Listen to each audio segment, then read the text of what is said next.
that love the Lord and let our joys be known. Join in a song with sweet accord, join in a song with sweet accord, and thus around the throne, and thus around the throne.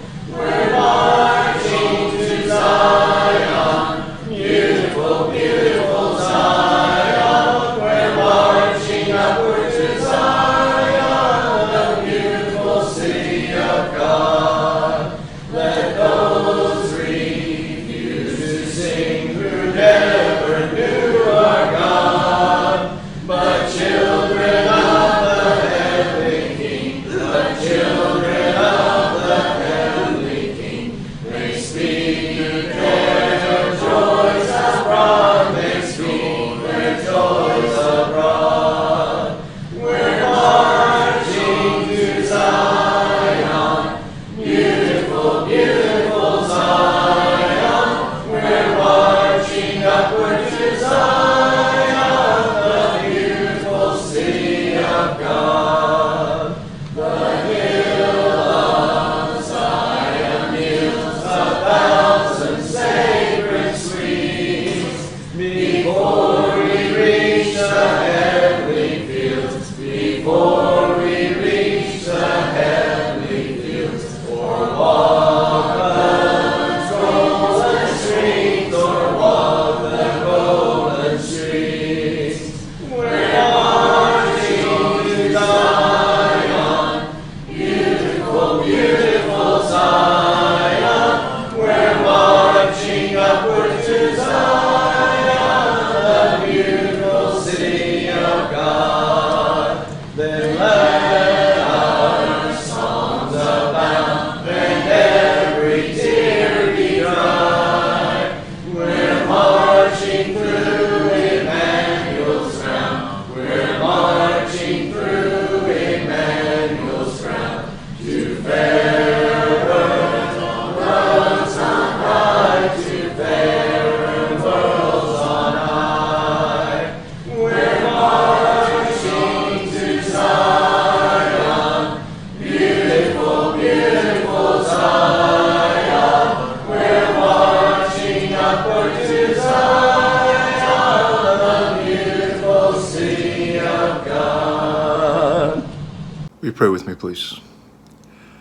Heavenly Father, thank you for allowing us to be here together tonight and to study your word and to learn more about you and your son, and to help strengthen us and to help grow us as a church. Help us to be the type of people that you want us to be, Father. Help us to take your word and learn from it, to be in it. Help us to apply it to our lives. Help us to love others the way that you want us to love. And most of all, Father, we pray that we bring all glory to you in what we do. Father, please guide the ones guiding this service or this study today, and that it might be a blessing to all involved. Most of all, that we bring honor to you and how we represent you after we leave here from studying this in our everyday walk. Father, thank you so much again for Jesus and the saving grace that comes through him. And this we pray in Jesus' name, amen.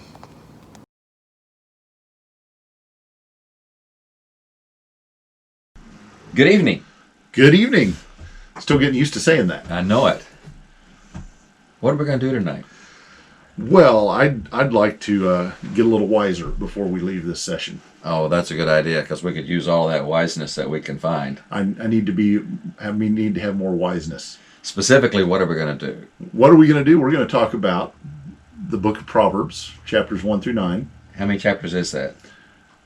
1 through 9? That would be 9 chapters. Okay, you're the math guy. Okay. And I wonder if anybody cheated and read those ahead of time. I don't know. How many days are there in the week? 7. So about how many chapters did they read every day then? About 1 and 2/7 or something like that. Okay, good. We might as well think about what we're going to do next time. Yeah. How many chapters we want to try to cover next time? 4. Like chapters 2 through Well, 2, we've 3, already 4, covered 5. 1 through 9. Well, yeah, but we want to go back, and there's some stuff in there that we're not going to cover today, Oh, okay. and we'll go back and cover those. So, like that 2, 3, 4, and 5. Would that be okay? Sure.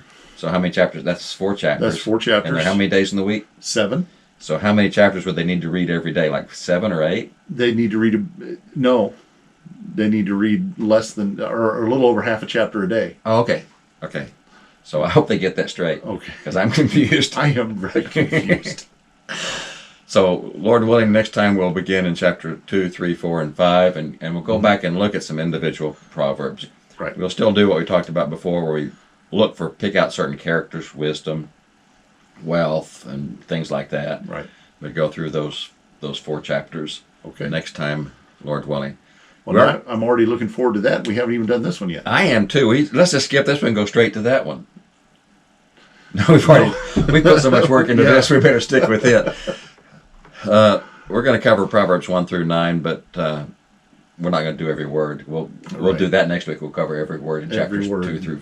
We'll break it down. The admonition begins in chapter 1, and beginning in verse 8. It says, "Hear, my son, your father's instruction, and do not forsake your mother's teaching. Indeed, they are a grateful wreath to your head and ornaments about your neck. My son, if sinners entice you, do not consent. If they say, 'Come with us,' let us lie in wait for blood. Let us ambush the innocent without cause. Let us swallow them alive like Sheol, even whole as those who go down to the pit. We shall find all kinds of precious wealth, and we shall fill our houses with spoil. Throw in your lot with us. We shall all have one purse. My son, do not walk in the way with them. Keep your feet from their path, for their feet run to evil, and they hasten to shed blood. Indeed, it is useless to spread the net in the eyes of any bird, but they lie in wait for their own blood. They ambush their own lives. So are the ways of everyone who gains by violence. It takes away the life of its possessors." Fundamentally, then, what's the initial purpose of these first 9 chapters? What's the primary goal or purpose here? Instruction to a young man. There are, in chapters 1 through 9, really in chapters 1 through 7, there are 10 my son speeches used as a tool for a father to instruct his son as he is gaining maturity, as he is getting on in years and able to take on more responsibility for himself. And the father wants to see him be successful as he begins to get more responsibility and take control more of his own life. And so the father begins doling out these pieces of wisdom, these pieces of instruction, so that the son can be successful. It's almost an apprenticeship type of feel to some of them, where there's really, I've learned some things about life, and now I want to pass those things on to you as you are starting to take on more of your own life. You think it'd be interesting for somebody to go back and just pick out those 7 my son statements in those chapters? 10 my son. Oh, 10. The chapters 1 through 7. 10. They're easy to find. Find the paragraphs that start with my son, and you found a my son section. So you think it'd be beneficial for somebody to go back and pick those out and see what they have to say? I think it would be excellent. But they probably don't have anything to do with us today. I mean, they were just for a father and a son. Well, obviously, it's very old. It's old stuff. Yeah. So. They'll have to decide for themselves. Yeah. In these chapters 1 through 9, one writer suggested, or just used this designation. He referred to Dame Wisdom and Madam Folly, and he said he got that from somewhere else. But wisdom and folly, either one or the other, or both of them, are mentioned in all those chapters 1 through 9. It's legitimate then to take that section and say that it focuses on wisdom and folly, because it does. They're mentioned in every one of those chapters, either one or the other or both. True.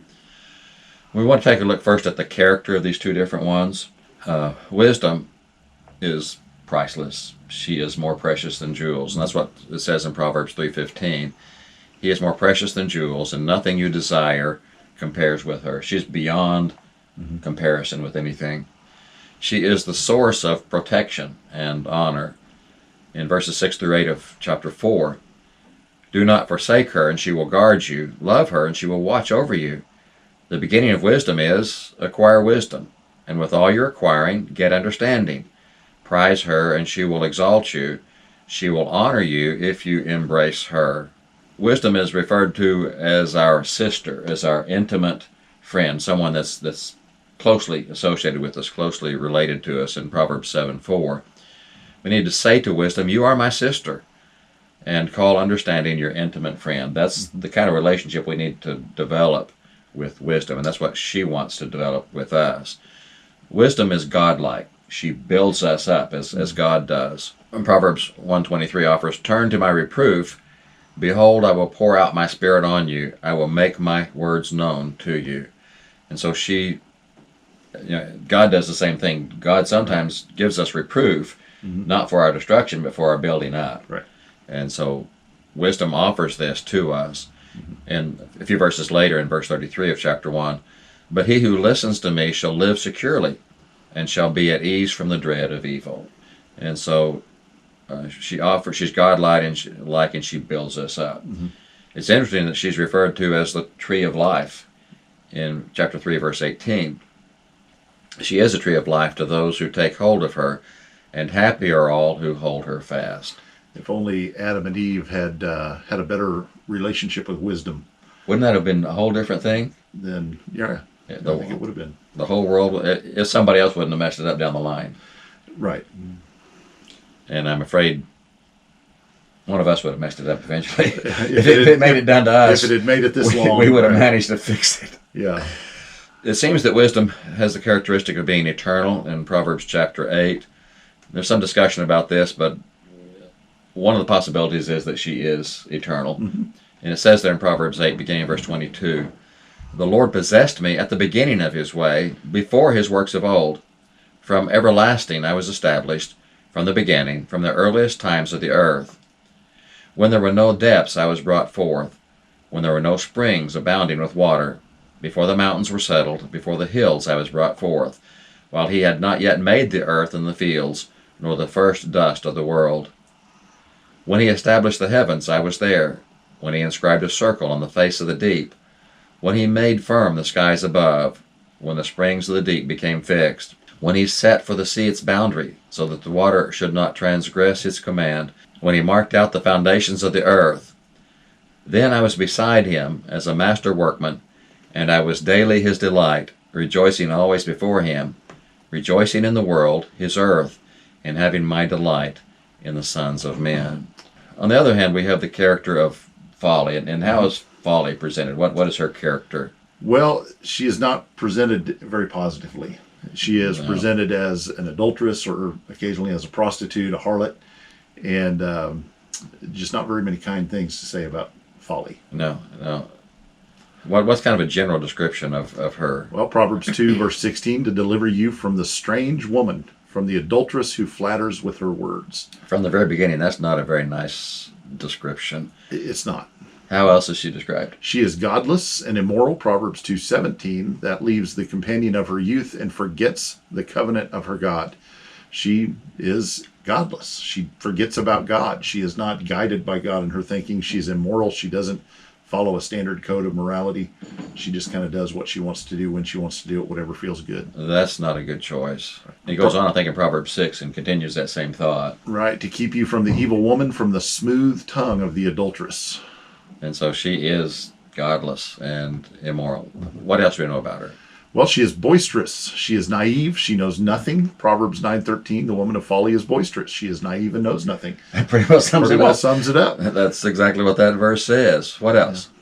She is shameless. She doesn't know how to blush, I think is how Jeremiah phrases it at one point. But in Proverbs 30:20, this is the way of an adulterous woman. She eats and wipes her mouth and says, I have done no wrong. That sounds an awful lot like our society today. Very much. There's no such thing as right and wrong. If you want to do it, fine. If I want to do it, fine. If we're doing two different things, it's still fine. Whatever we do, I haven't done anything wrong. Right. And almost to the point of being able to celebrate various lifestyles that a generation or two ago were considered deviant lifestyles that were not acceptable to be talked about in good company. Now they're being celebrated. They're in the media, they're in the news, they're on TV, they're everywhere. And that's exactly right. We just happened to see a part of a PBS program this week. And it started out pretty well because it was showing the Rijksmuseum and some of the artwork, that this is going to be interesting. And then he goes into buying marijuana on the street and how they don't legislate morality, and they kind of figure just kind of let everybody do what they want to, the red light district and the drugs and all those things. And they think that's probably a better approach to dealing with society. And so I've often thought that if we want to see where America's going to be in 10 or 20 years, we just need to look to Europe. And unless we take different paths, we follow behind them. Absolutely. And so you're right that today things are celebrated that not that long ago would not have been celebrated or even mentioned. Now, as we look at their methods, there are some things they have in common. Yes. Well, they both pursue men. They both actively seek to come into contact with others. And so the folly specifically seeks those who are vulnerable. Proverbs chapter 7, verses 6 and 7, for at the window of my house I looked out through my lattice, and I saw among the naive, I discerned among the youths, a young man lacking sense. And as soon as she sees that young man and she figures out that he doesn't have enough sense, that's who she targets on. That's where she wants to set her sights. That's pretty easy prey. You look for somebody who doesn't have any sense, that go for them. Is that what wisdom does? Well, interestingly, wisdom actually sets her sights on the same people, but for different reasons. Proverbs 8, verses 4 through 6, to you, O men, I call, and my voice is to the sons of men.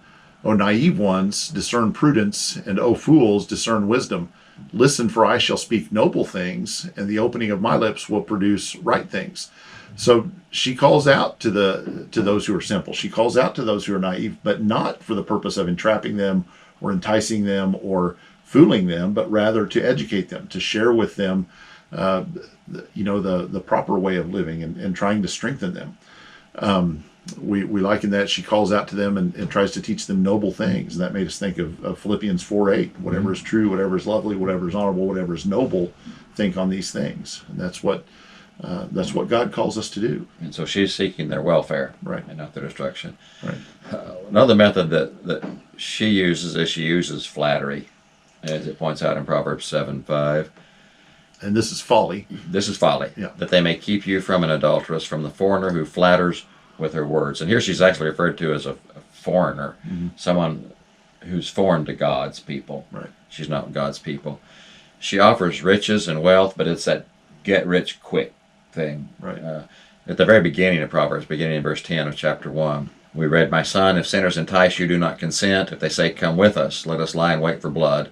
Let us ambush the innocent without cause. Let us swallow them alive like Sheol, even whole, as those who go down to the pit. We shall find all kinds of precious wealth. We shall fill our houses with spoil. Throw in your lot with us. We shall all have one purse. And that's that get-rich-quick type of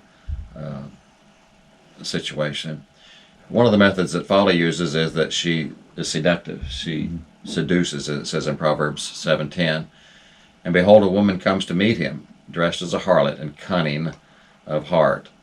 And then just a few verses later in that same chapter, it says, I have spread my couch with coverings, with colored linens of Egypt.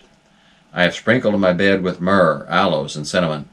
Come, let us drink our fill of love until the morning. Let us delight ourselves with caresses. For the man is not at home. Her husband's not home. He has gone on a long journey.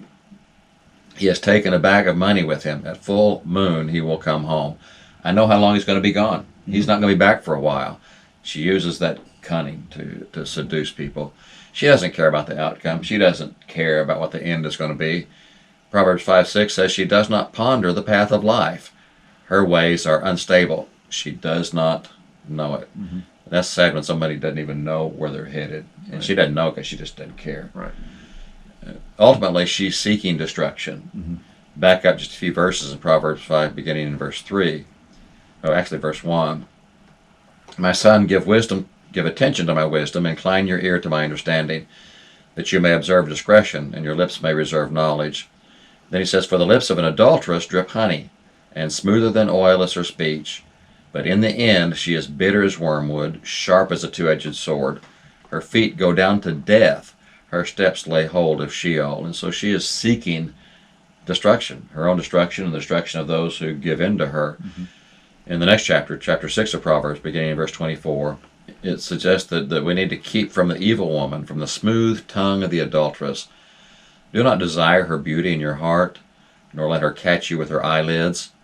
For on account of a harlot one is reduced to a loaf of bread, and an adulteress hunts for the precious life. She looks for destruction, and that's what she's doing. One of the ways she does that is by offering adventure. Right. Proverbs 6:27 and 28 says, "Can a man take fire in his bosom and his clothes not be burned? Or can a man walk on hot coals and his feet not be scorched?" And what kind of an image does that bring up in your mind when you talk about those things? Reminds me of when I was a kid, we'd go to the circus and see these various performers that would do amazing things that then maybe I'd go home and try them and get hurt. And you can picture people walking on coals. We've seen that on TV or whatever, and there's a trick to it. They have a way that it doesn't burn them, but that might entice somebody who doesn't know what they're doing to get burned. Be kind of like a fire eater Yeah. or a sword eater or some of those Yeah. things that they did. And it's adventure, and she offers that adventure. Makes it sound hers. fun. What about, on the other hand, what about wisdom? What can we say about her method? Well, Proverbs 1 verses 20 and 23 says, "Wisdom shouts in the streets. She lifts her voice in the square.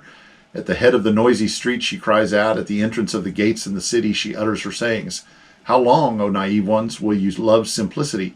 And scoffers delight themselves in scoffing, and fools hate knowledge. Turn to my reproof. Behold, I will pour out my spirit on you. I will make my words known to you." It sounds as if she has a little bit different method for accomplishing what she wants to do. Right. She does. She offers of herself. She is willing to give selflessly and willing to give to the betterment of others rather than to their destruction.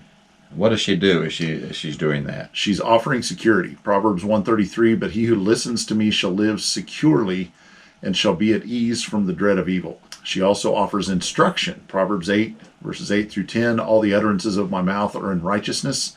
There is nothing crooked or perverted in them. They are all straightforward to him who understands, and right to those who find knowledge.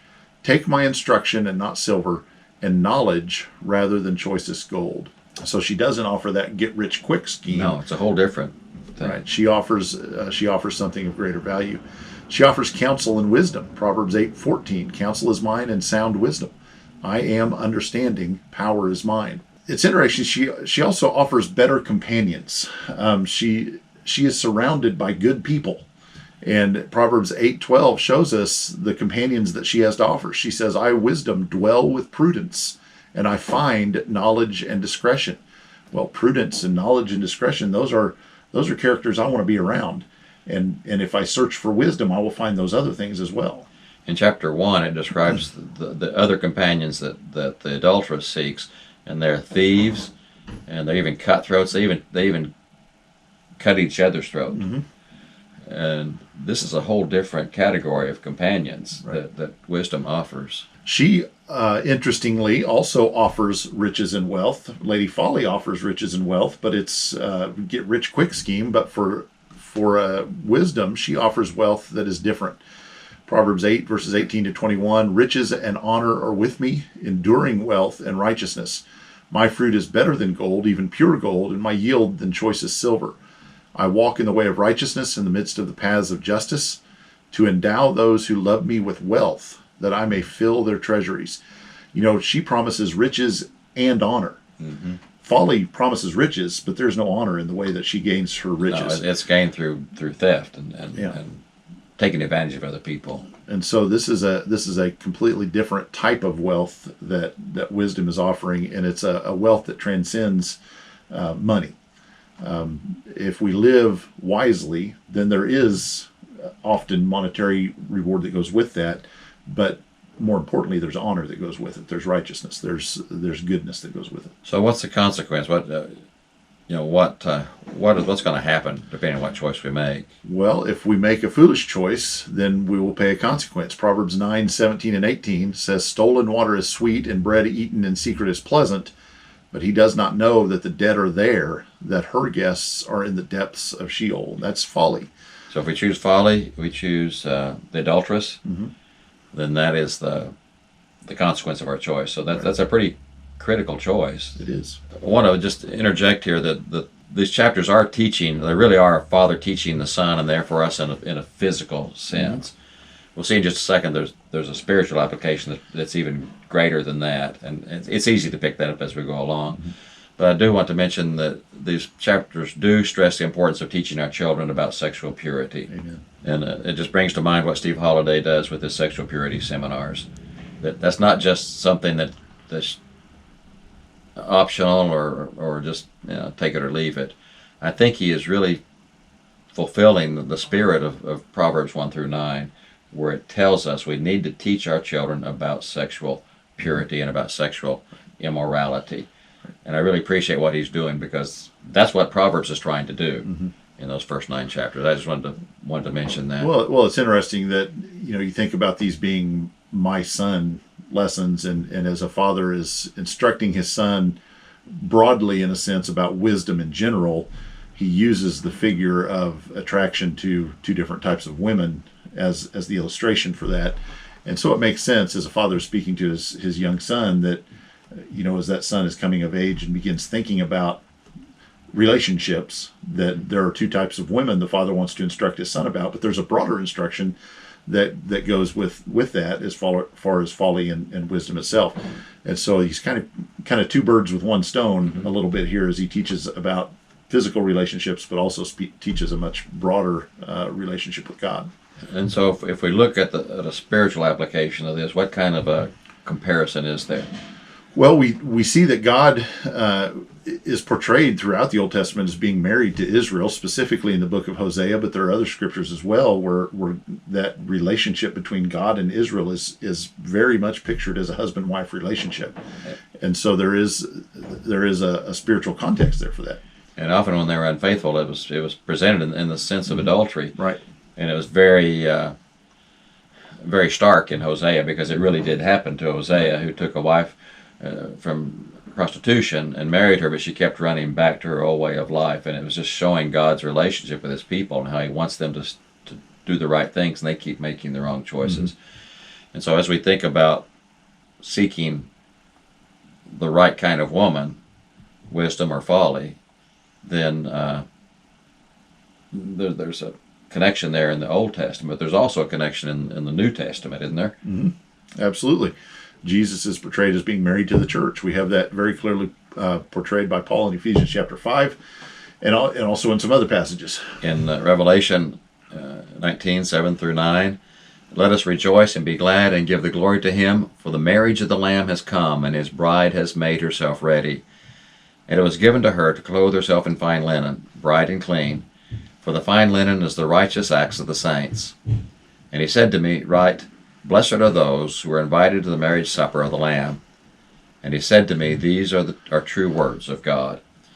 And as we look at these passages in Revelation, we need to keep in mind that it's not talking about heaven or the church. It's talking about God's people. It goes beyond here or there. And so this includes his people beginning here, the church. And toward the end, in chapter 21, verses 2 and 9, verse 2 says, I saw the holy city, New Jerusalem, coming down out of heaven from God, made ready as a bride adorned for her husband. And in verse 9, it describes maybe more specifically who that husband is.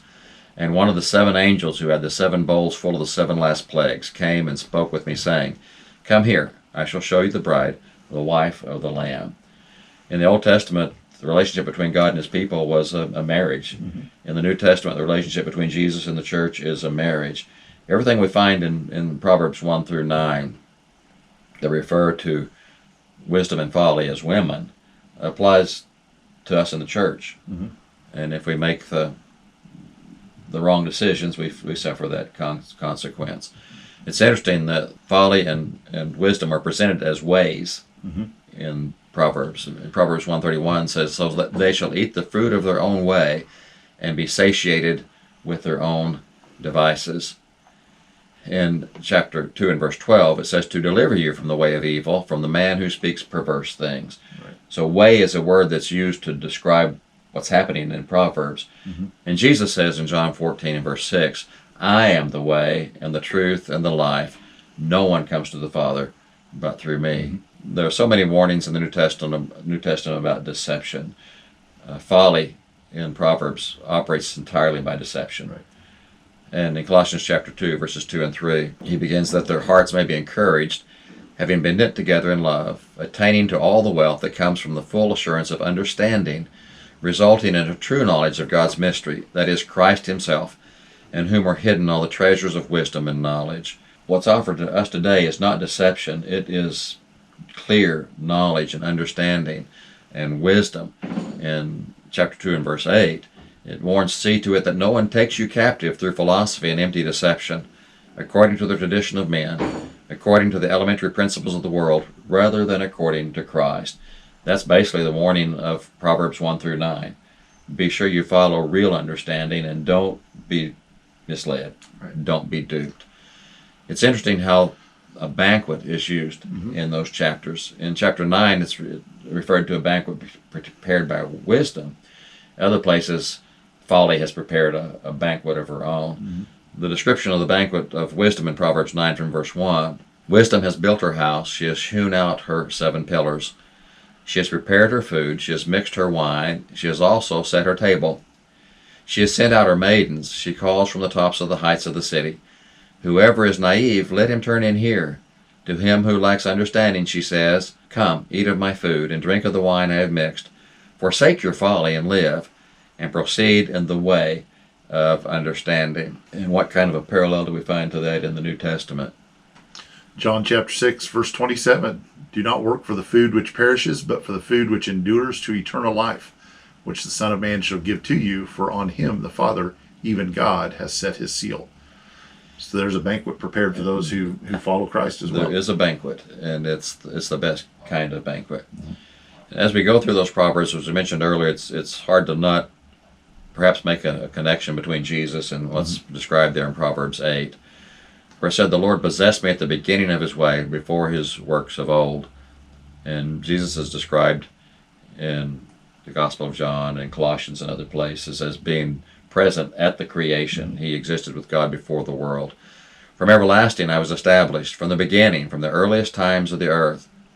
When there were no depths I was brought forth, when there were no springs abounding with water. Before the mountains were settled, before the hill I was brought forth, while he had not yet made the earth and the fields, nor the first dust of the world. When he established the heavens, I was there, when he inscribed a circle on the face of the deep, when he made firm the skies above, when the springs of the deep became fixed, when he set for the sea its boundary, so that the waters should not transgress his command, when he marked out the foundations of the earth, then I was beside him, as a master workman, and I was daily his delight, rejoicing always before him, rejoicing in the world, his earth, and having my delight in the sons of men. That's really a neat section of Proverbs. There's so much for us to learn, and so that's why we're going to go back next week, Lord willing, and cover 2 through 5, and look a little bit more closely at individual proverbs that are incorporated into that, and just take a little bit closer look at that. Do we have any questions for the people? We've got a couple. Number 1, what is God's relationship with wisdom? Next is, what are some of the methods that folly uses to entice her victims? And then finally, who are wisdom's companions? Those are really good things to think about. Those are good questions to wonder about, and go back to chapters 1 through 7 and find those 10 my son statements. Whoa, and read chapters 2 through 5. It says almost 1 point something chapter per day. That's a big assignment. It can be done. Can they handle it? I would hope so. Okay, well they'll probably do it. Those who are seeking wisdom will. Those who are seeking wisdom will. Very good point. Yeah. It's good to be with you again. Good to be with you. I'll look forward to being with you again next week. I'm already excited. Okay, see you later. See ya.